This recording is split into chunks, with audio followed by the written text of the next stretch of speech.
اور یہ حضور ذرا مختلف سوال ہے کہ ترقی یافتہ ملکوں میں جہاں اکثر مرد اور عورت بعض اوقات مجبور ہوتے ہیں کہ دونوں مل کر گھر چلائیں، تو لڑکیوں کو جب وہ حصول تعلیم کی غرض سے جاتی ہیں تو کیا ترجیحات ان کے پیش نظر ہونی چاہیے اسلامی تعلیم کے مطابق؟ دیکھیں، اسلامی تعلیم کے مطابق تو سب سے اول خدمت والے مواقع کو ترجیح دینی چاہیے اور ایسے پروفیشن کی تیاری کو ترجیح دینی چاہیے جن میں عورت کا ایکسپوجر کم سے کم ہو. جہاں پبلک ایکسپوجر زیادہ ہو وہاں اس پروفیشن سے اعتراض بہرحال بہتر ہے. اس لیے بہت سے ایسے پروفیشنز ہیں جن میں ایکسپوجر کے بغیر، اب یہ لیڈی ڈاکٹر ہے مثلا، اس کا پبلک ایکسپوجر نہیں ہوتا. اس کا ایک محدود ماحول میں، ایسے ماحول میں جہاں اس قسم کی گندگی کا کوئی سوال نہیں پیدا ہوتا، مریض مر رہے ہیں، ہر وقت عاقبت کا خیال پیدا ہو رہا ہے، دکھ بھی ہے، خوشیاں بھی ہیں، مگر ماحول مختلف ہے.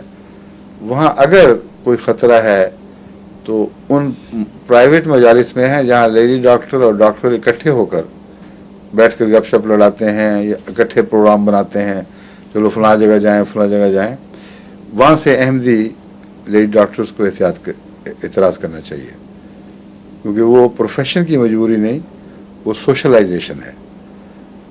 بس میڈیکل پروفیشن میں اگر سوشلائزیشن کو ایک طرف کر دیں تو مسلمان عورت کے لیے اعزاز کا مقام ہے، خطرے کا کوئی مقام نہیں.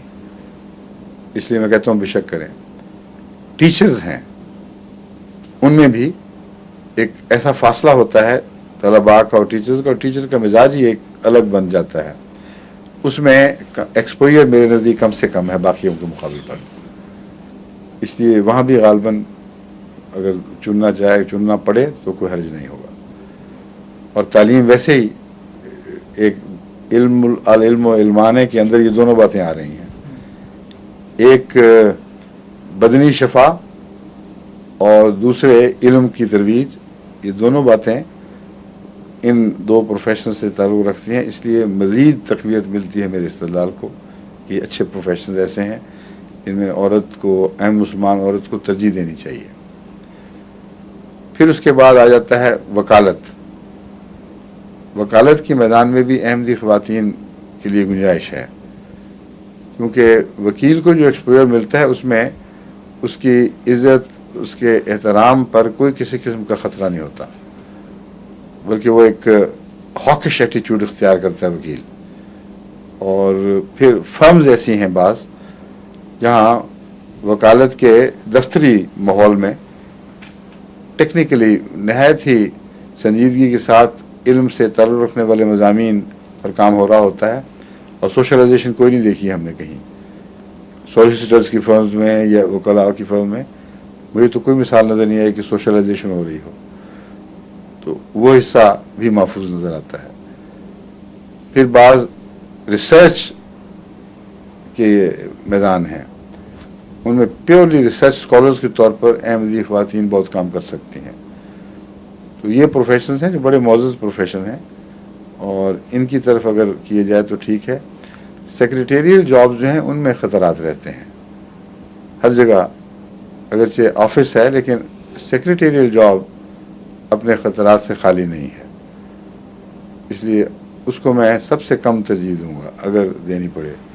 شاپس کے اوپر ایکسپوجر، یہ بھی سخت مجبوری کی حالت میں جب ایک عورت کو باہر زندگی کمانے کی خاطر کچھ کرنا ہے ٹھیک ہے، ورنہ یہ بھی نسبتاً زیادہ ایکسپوجر کی جگہ ہے اور کم عزت کی جگہ ہے. حضور اس سے مجھے کا ایک سوال ہے کہ جب یہ لڑکیاں جو ہائی پروفیشنلزم اچیو کر چکی ہوتی ہیں، مثلا ڈاکٹرز یا وکلا، جب شادی کے بعد ایک سٹیج ایسی آتی ہے کہ خاوند یا بچوں کو زیادہ ضرورت ہوتی ہے اس عورت کی، تو پہلا ان کا فرض ہے اس کو پورا کریں.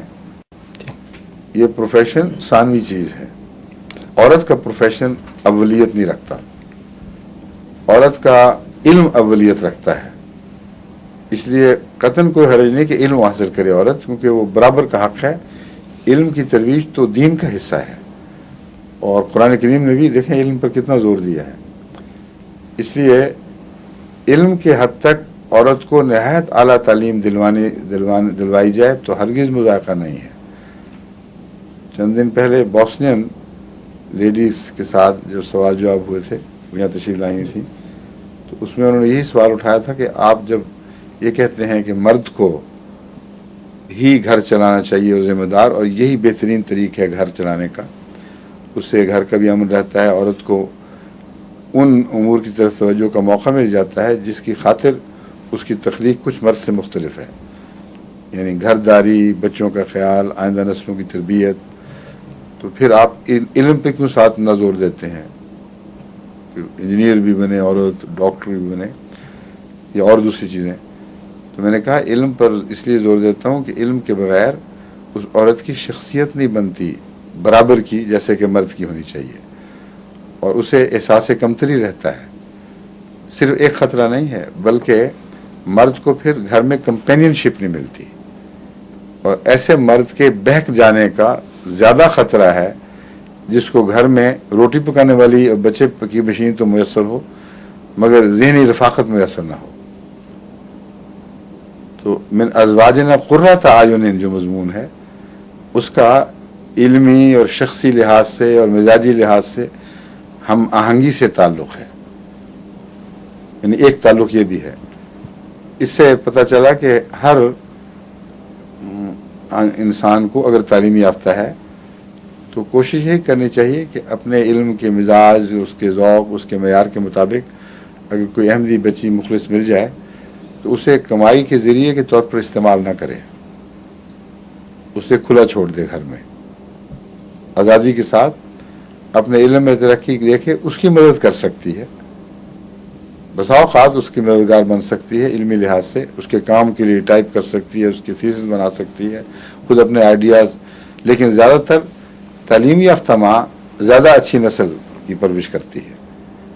تو اگلی نسل کا بھی حق ہے کہ اس نسل کی مائیں تعلیم یافتہ ہوں. بس تعلیم کا محض پروفیشن سے تعلق نہیں ہے، مزید برآں اگر حادثاتی طور پر خامن سے عورت محروم رہ جائے یا اور کچھ علیحدگی ہو جائے، کچھ ایسے دردناک واقعات ہوں کہ اسے زندگی گزارنا الگ مشکل ہو جائے، تو یہ چیزیں پھر کام آ جاتی ہیں. ٹھیک ہے. ظہور مہر